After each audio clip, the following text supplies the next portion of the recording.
Insurance risk. Insurance is a risk treatment option which involves risk sharing.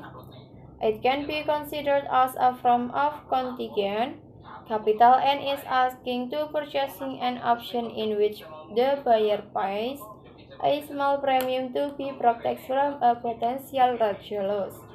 Insurance risk is often taken by insurance companies who then bear a pool of risks including market risks, credit risks, operational risks, interest rate risks, mortality risks, longevity risks, etc.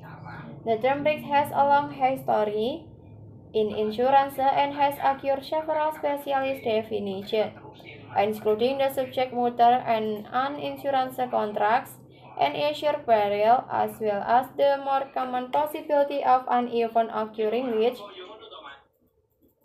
cause injury or loss. Occupational risks.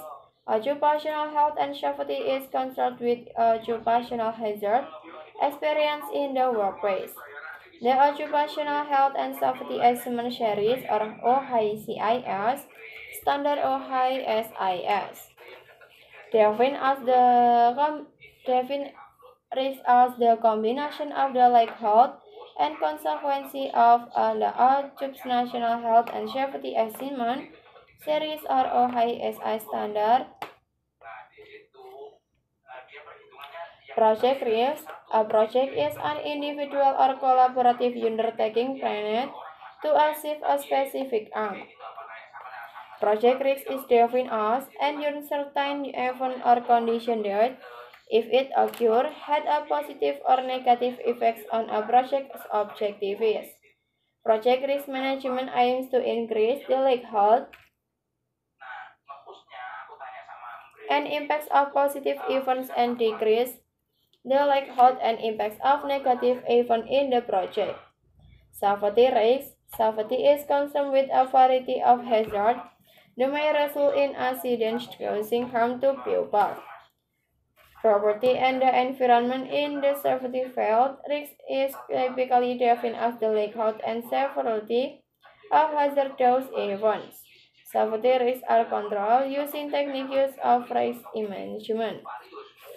High reliability organization, or HRO, involves complex operation in environment where catastrophic accidents could occur.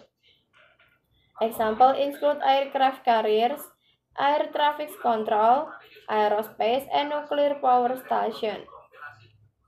Some HRUs manage risk in a highly quantified way. The technique is usually referred to as probabilistic risk assessment, or PRI. SEWARS. For an example of this approach, the incidency rate can also be reduced to the provision of better occupational health and safety programs. Security risks. Security is freedom from or resiliency against potential harm caused by other. A security risk is any event that could result in the compromise of organizational assets, the notorious use, loss, damage, disclosure, or modification or organizational asset for the profit. Personal interest or political interest of individual, group, or other entities. Security risk management involves protection of assets from harm caused by deliberate acts. Assessment and management of risks. Risk management. Risk is ubiquitous in all areas of life, and we all manage these risks consciously or intuitively, whether we are managing a large organization or simply crossing the road. Intuitive risk management is addressed under the psychology of risk below. Risk management refers to a systematic approach to managing risks, and sometimes to the profession that does this. In general, is that risk management consists of coordinated activities to direct and control an organization with regard to risks. The International Standard for Risk Management describes a risk management process that consists of the following elements.